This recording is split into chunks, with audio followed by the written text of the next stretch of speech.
আসসালামু আলাইকুম রহমতুল্লাহ। প্রিয় শিক্ষার্থী বন্ধুরা, আশা করি সবাই ভালো আছো।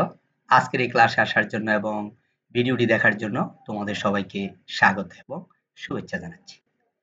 পাশাপাশি শুভেচ্ছা অভিনন্দন আমার প্রিয় স্যারেরা যারা আমার এই ক্লাসগুলো দেখেন, আমাকে অনুপ্রাণিত করেন এবং উৎসাহিত করেন এবং বিভিন্ন দিক নির্দেশনা দিয়ে থাকেন।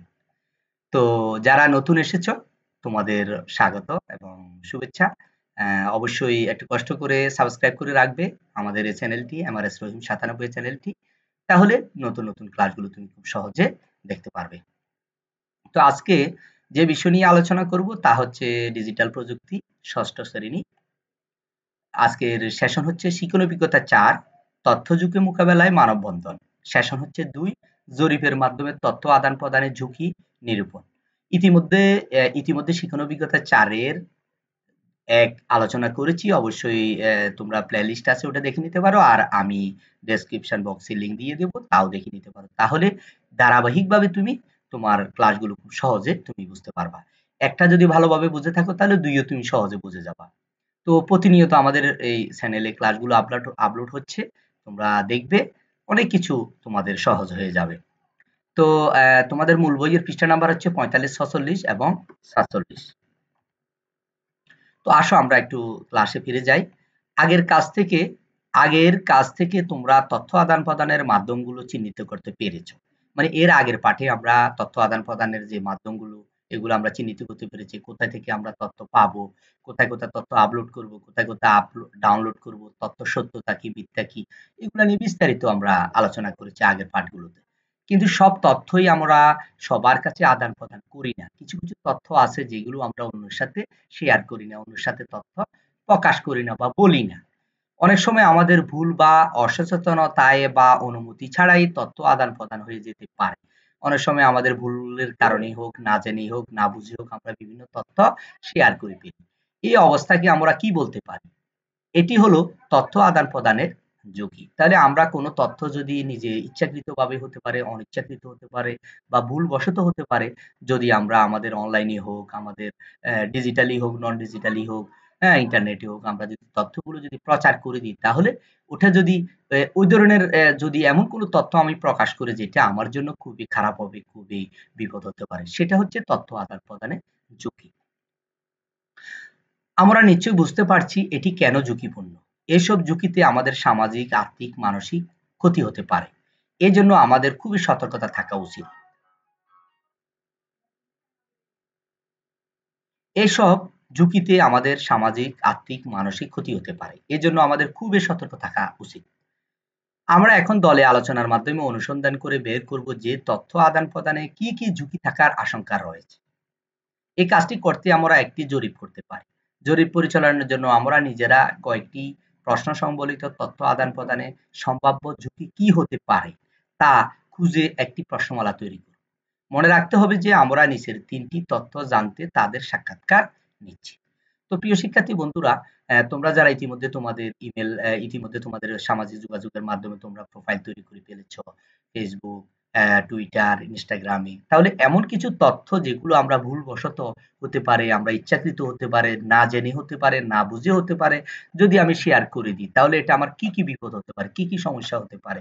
এই বিষয়গুলো নিয়ে আমরা কয়েকটি প্রশ্ন তৈরি করেছি। প্রশ্নগুলা দিয়ে আমরা একটা জরিপ কাজ চালাবো। যেমন কি হতে পারে? কিভাবে তথ্য আদান-প্রদানে ঝুঁকিপূর্ণ হতে পারে? কিভাবে তথ্য আদান-প্রদানে, তথ্য নেওয়ার জন্য এবং দেওয়ার জন্য ঝুঁকিপূর্ণ হতে পারে? কোন ধরনের ব্যক্তিগত তথ্য ঝুঁকিপূর্ণ হতে পারে? তোমার ব্যক্তিগত কোন তথ্যগুলো তুমি যদি প্রচার করে দাও, তুমি যদি আপলোড করে দাও, তুমি যদি এটা প্রকাশ করে দাও, তাহলে তোমার কি ক্ষতি হতে পারে? তথ্য আদান-প্রদানে ঝুঁকিপূর্ণ হলে কি ক্ষতি হতে পারে? তাহলে তোমার তথ্যগুলো যদি তুমি প্রচার করে দাও, ওই তথ্যটা কারো জানার দরকার নাই, কারো প্রয়োজন নাই, তুমি দিয়ে দিলা। তাহলে তোমার কি ক্ষতি হতে পারে? এই বিষয়গুলো সামনে রেখে আমরা আজকে আলোচনা করব। তো এখন ১ম হচ্ছে কিভাবে তথ্য আদান-প্রদান ঝুঁকিপূর্ণ হতে পারে? এই বিষয় নিয়ে আমরা ২ টি কথা বলি। আজ আমরা নেটওয়ার্কের মধ্যে বসবাস করছি। ইন্টারনেট ছাড়া একটি মুহূর্ত আমরা চলতে পারি না। জরুরি তথ্য সংগ্রহ করা এবং তথ্য শেয়ার করা আমাদের প্রতিদিনের কাজ। তাই আমাদের ব্যক্তিগত জরুরি কোনো তথ্য অনলাইন বা সামাজিক যোগাযোগ সাইটে শেয়ার করা যাবে না। তথ্য আদান-প্রদানে আমাদের সবসময় সতর্কতা অবলম্বন করতে হবে। এমন কোনো গোপনীয় তথ্য শেয়ার করা যাবে না যার জন্য আমাকে বিপদে পড়তে হয়, জবাবদিহিতা করতে হয়। সঠিক তথ্য গ্রহণ করব এবং মিথ্যা তথ্য এড়িয়ে যাব এবং তথ্যের সত্যতা যাচাই করব। তাহলে কোনো একটা তথ্য আমি কারো কাছ থেকে পেলাম এবং এটা যে কতটুকু সত্যতা রয়েছে, কতটুকু এটার সত্য মিথ্যা আছে, এটা আমাকে যাচাই করতে হবে। না জেনে না বুঝে যদি আমি এটা আবার শেয়ার করে দিই, অন্যকে বলে দিই, হ্যাঁ, আমার টাইমলাইনে এটা শেয়ার করে দিই, তাহলে কিন্তু এটা একটা ঝামেলা হয়ে যাবে। এমন কিছু তথ্য আমি শেয়ার করা যাবে না, এমন কিছু তথ্য বলা যাবে না যার কারণে আমাকে বিপদে পড়তে হয়, আমাকে জবাবদিহি করতে হয় এবং কি পর্যন্ত তুমি তথ্য অধিকার আইনে মামলা হতে পারে তোমার বিরুদ্ধে। ঠিক আছে? এই বিষয় নিয়ে আরো আলোচনা সামনে রয়েছে। তারপর হচ্ছে কোন ধরনের ব্যক্তিগত তথ্য ঝুঁকিপূর্ণ হতে পারে? কোন বিষয়গুলো, কোন তথ্যগুলো ঝুঁকিপূর্ণ হতে পারে তোমার জন্য? যেমন আমরা ২৪ ঘন্টা নেটওয়ার্কের মধ্যে বসবাস করছি। সময় পেলে সামাজিক যোগাযোগ মাধ্যম যেমন Facebook, Twitter, Instagram এ বিভিন্ন তথ্য গ্রহণ করি বা তথ্য প্রদান করি। কিছু, কিছু তথ্য আমরা সহজে শেয়ার করতে পারি না। আর কিছু, কিছু তথ্য একান্ত ব্যক্তিগত, যা কখনো সবার সামনে শেয়ার করা যাবে না। যেমন Facebook, Twitter, Instagram, বিকাশ, নগদ, রকেট, উপায় এবং এটিএম কার্ডের পিন নাম্বার ইত্যাদি শেয়ার করা বা সবাইকে জানলে আমার বিষম ক্ষতি হতে পারে। তাহলে একটু চিন্তা করো, তোমার Facebook এর পাসওয়ার্ড এবং বিকাশ, নগদ, রকেট, এটিএম কার্ডের পিন নাম্বার, গোপন নাম্বারটি যদি সবাই জেনে যায়, তাহলে তোমার কি ক্ষতি হতে পারে? এটা খুবই মারাত্মক অবস্থা হবে। হ্যাঁ? এটা অন্যরা নিয়ে যাবে। তোমার টাকাগুলো অ্যাকাউন্ট থেকে নিয়ে যাবে। তারপরে তুমি যদি Twitter এর তারপরে Instagram, Facebook এ যদি তোমার অ্যাকাউন্টটা পাসওয়ার্ডটি যদি সবার হাতে চলে যায়, তাহলে তোমার এটা বিপদ হতে পারে। তোমাকে কেউ বিপদে ফেলতে পারে। এজন্য এই বিষয়গুলো আমাদের খুবই সতর্কতার সাথে আমাদেরকে হ্যান্ডেলিং করতে হবে এবং সতর্ক থাকতে হবে। এমন কিছু তথ্য, এমন কিছু লেখা, এমন কিছু স্ট্যাটাস, এমন কিছু ছবি, এমন কিছু ভিডিও আমরা কখনো শেয়ার করব না, না জেনে না বুঝে। তো এরপরে আসো, তথ্য আদান-প্রদান ঝুঁকিপূর্ণ হলে কি, কি ক্ষতি হতে পারে? তাহলে তুমি তথ্যটা দিয়ে দিয়েছো মানুষকে। তোমার Facebook এ তুমি এমন একটা ভিডিও আপলোড করে দিয়েছো। এটার জন্য তোমার কি, কি ক্ষতি হতে পারে? তথ্য আদান-প্রদানে আমাদের সবসময় সতর্কতা অবলম্বন করতে হবে। তথ্য আদান-প্রদানের ঝুঁকি হলে অনেক বড়, বড় ক্ষতি হতে পারে। বিকাশ, নগদ, রকেটের পিন নাম্বার সবাই জেনে গেলে টাকা চলে যেতে পারে। মিথ্যা তথ্য হলে মামলা এবং জেলখানাও যেতে পারে এবং জরিমানাও হতে পারে। তাই কখনো ব্যক্তিগত তথ্য শেয়ার করা যাবে না। জেনে শুনে বুঝে এবং তথ্য যাচাই করে তথ্য শেয়ার করতে হবে। তাহলে তুমি এমন একটি ভিডিও দেখলা, তুমি এমন একটি লেখা দিলা, এমন একটি ছবি পোস্ট করে দিলা যেটা কোনো ব্যক্তিগত কোনো রাজনৈতিক ব্যক্তিত্ব বা কোনো দেশের বিরুদ্ধে বা কোনো সম্প্রদায়ের বিরুদ্ধে কোনো ধর্মীয় উস্কানিমূলক কথা, উস্কানিমূলক ভিডিও যেটা সমাজে একটা বিশৃঙ্খলা সৃষ্টি হয়, দেশের ক্ষতি হতে পারে, হ্যাঁ? তারপরে সমাজের ক্ষতি হতে পারে, গ্রামের ক্ষতি হতে পারে। এ ধরনের তথ্যগুলো যদি তুমি শেয়ার করো, তাহলে তোমার অনেক বড় বিপদ হতে পারে, অনেক ঝুঁকিপূর্ণতে তুমি থাকবে। এজন্য এই বিষয়গুলো আমাদের খুবই, খুবই সতর্কতা অবলম্বন করতে হবে। এখন দেখো, তথ্য গ্রহণ ও যাচাই করার জন্য কার্যকারী উপায়ের মাধ্যম। এই যে এই মাধ্যমগুলো আমরা নিয়মিত ব্যবহার করি। যেমন আমরা টিভি চ্যানেলগুলো দেখি, সময় TV, G TV, channel I, NTV, RT এগুলো থেকে আমরা নিয়মিত তথ্য পেয়ে থাকি। তাহলে এর তথ্যগুলোর সঠিক যাচাই করতে হবে আমাকে। আসলে কতটুকু সত্যতা রয়েছে এবং বিভিন্ন চ্যানেলগুলোতে আমাদেরকে দেখতে হয়। তাহলে আমি এর সত্যতা যাচাই করতে পারব। তারপরে হচ্ছে আমি বিভিন্ন ওয়েবসাইটে গিয়ে তথ্য নিতে পারি, Facebook থেকে নিতে পারি। হ্যাঁ? তারপরে বই থেকে নিতে পারি, YouTube থেকে নিতে পারি, Wikipedia থেকে নিতে পারি, খবরের কাগজ থেকে নিতে পারি। এভাবে যদি সব জায়গায় যদি একই তথ্য যদি দেওয়া হয় বা একই তথ্য যদি প্রকাশ করা হয়, তাহলে আমি অবশ্যই বুঝবো যে আসলে এটার সত্যতা রয়েছে। ঠিক আছে? তারপরেও যদি এটা দেশ বিরোধী হয়, সমাজ বিরোধী হয়, কোনো সম্প্রদায় ভিত্তিক উস্কানিমূলক হয়, তাহলে কিন্তু আমি এগুলো শেয়ার করব না। এটা আমাদেরকে খেয়াল রাখতে হবে। আমার প্রিয় বন্ধুরা, তবে এইসব তথ্যের উৎসগুলো খুব সহজেও বিশ্বাস করা যাবে না। কিছু, কিছু তথ্য আছে মনে করো তোমার YouTube এ, তারপরে যে Facebook এ, Wikipedia তে এগুলো তথ্য অনেক সময় মিথ্যা তথ্য হতে পারে। এজন্য আমাদেরকে সতর্কতা অবলম্বন করতে হবে। তো দেখো, তথ্যের সত্যতা যাচাই করার উপায়গুলো কি? আমরা তথ্যগুলো যে পেলাম আসলে এটা কতটুকু সত্য রয়েছে, এটা সত্য মিথ্যা কি? এটা আমাদেরকে একটু যাচাই করতে হয়। প্রিয় ছোট্ট বন্ধুরা, তোমরা কিন্তু প্রতিনিয়ত এখন ইন্টারনেটের ভিতরে রয়েছো, একটা নেটওয়ার্কের ভিতরে রয়েছো। আমরা তাহলে এগুলো আমরা জেনে বুঝে আমাদেরকে কাজ করতে হবে। তাহলে ১ নাম্বার হচ্ছে তথ্যের খবর সত্য মিথ্যা জানতে হবে। তথ্য সংগ্রহকারী ব্যক্তি বা মাধ্যম সম্পর্কে জানতে হবে। মানে আমাকে তথ্যটা যে দিল এই ব্যক্তিটা কি ধরনের মানুষ? এটা কি অ্যাম অ্যা নির্ভরযোগ্য সূত্র, নির্ভরযোগ্য মানুষ, খুবই বিশ্বস্ত মানুষ? এগুলো আমাকে খেয়াল করতে হবে। তথ্যের সত্যতা যাচাই করার জন্য সরেজমিনে গিয়ে অনুসন্ধান করতে হবে। তথ্যের উৎস কোথায়, কে বা কারা? কারা দিল? কোথা থেকে তথ্যটা আসলো? কে, উৎস কি? এ লোকটা কে? পত্রিকাটা কোন পত্রিকা? হ্যাঁ? তারপর সঠিক ওয়েবসাইট কিনা জানতে হবে। তাহলে তোমাকে ওয়েবসাইট থেকে যদি তুমি তথ্যগুলো পাও, তাহলে ওই ওয়েবসাইটটা কি সরকারি কোনো ওয়েবসাইট কিনা? না কোনো এটা কোনো কি বলে এটাকে বলে যে এটা কোনো পেইড ওয়েবসাইট কিনা? এগুলো খেয়াল রাখতে হবে। তারপরে তথ্যসূত্র বা উদ্ধৃতি আছে কিনা দেখা। কমেন্ট বক্সে অন্যদের কমেন্ট দেখা। যেমন তুমি যদি একটা ছবি দেখো, একটা ভিডিও দেখো, তাহলে ও কমেন্টস বক্সে অন্যরা কি লিখেছে, অন্যরা কি কমেন্টস করেছে, এটা কি আলো সত্য না মিথ্যা, এগুলো তোমাকে দেখে নিতে হবে। তারপরে গুগলে সার্চ করে দেখে নেওয়া। তারপরে তুমি গুগলে সার্চ করলা, সার্চ করে দেখলা যে আসলে আমি যে একটা খবরটা পেলাম, আসলে আমি যে নিউজটা পেলাম, আমি যে তথ্যটা পেলাম আসলে কতটুকু সত্যতা রয়েছে। তাহলে তুমি নিজে বুঝতে পারবা আসলে তথ্যটি মিথ্যা বা সত্য। তথ্যসূত্র যাচাই করে নেওয়া। এই বিষয়গুলো যদি আমরা একটু সতর্কতা অবলম্বন করি, তাহলে আমরা কখনো বিপদে পড়ার সম্ভাবনা থাকবে না। প্রিয় ছোট্ট বন্ধুরা, এবার আসো জরিপের প্রশ্নমালা তৈরি করার সুবিধার্থে এখানে নমুনা হিসাবে ৩টি প্রশ্ন করে দেওয়া হলো। বাকি প্রশ্নগুলো আমরা দলগতভাবে করব। এই বিষয়ে তোমাদের কোনো সহায়তা প্রয়োজন হলে তোমরা শিক্ষকের সহায়তা নিতে পারো। হ্যাঁ এবং না বহু নির্বাচনী সংক্ষেপে উত্তর দেওয়া যায় এমন প্রশ্ন করতে হবে, যেন তথ্যদাতার কাছে থেকে খুব সহজে তথ্য সংগ্রহ করা যায়।